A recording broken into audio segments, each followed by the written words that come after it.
Welcome back at 8:14. It seems that everyone is coming down with something, especially after Mardi Gras. Upper airway infections like cold can leave lower airways vulnerable to viruses and bacteria, and that's when bronchitis and pneumonia can strike. And there might be a challenge when it comes to knowing which you're dealing with. Health educator Dr. Eric Griggs joins us this morning to help us sort it out. So Dr. Griggs, you were given a really interesting demonstration in the commercial break of the what do you call it?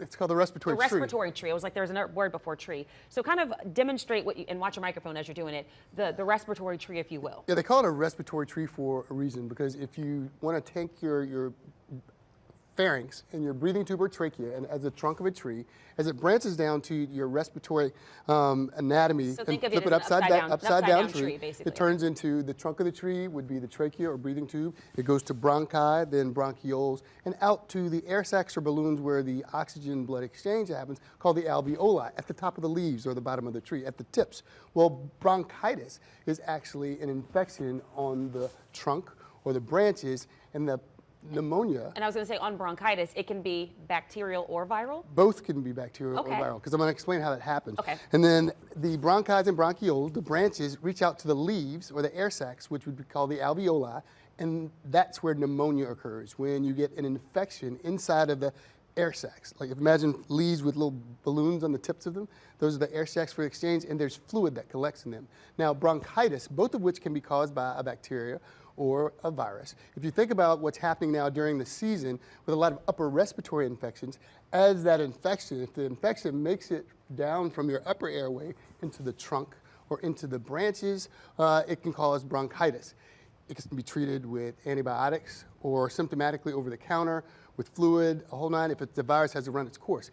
If that's not cleared, it can progress to pneumonia. Okay. And infect the air sacs, which is more serious. It'll be deeper, lower respiratory infection, and that's why it's more serious, treated with antibiotics and sometimes a more serious course of action. And I was going to say, pneumonia is typically harder to treat and especially dangerous for your younger population or your extremely older population or people with other health issues already, correct? Yes, younger children and older adults, people that are immune compromised, but both are particularly dangerous, especially pneumonia if it's a viral, because remember, all we can do is treat while it runs its course, and we decrease symptoms and treat other things. So if you feel like you might have that first, I frequently get sinus drips when the weather changes, so I get them a couple times a year. What should you be doing at that point to prevent it from spreading down the respiratory tree, That's if you a will? great question. The first thing is talk to your healthcare provider. Okay. If you haven't been given a course of action, and take your antihistamines, wash your hands, do whatever you can to abate or treat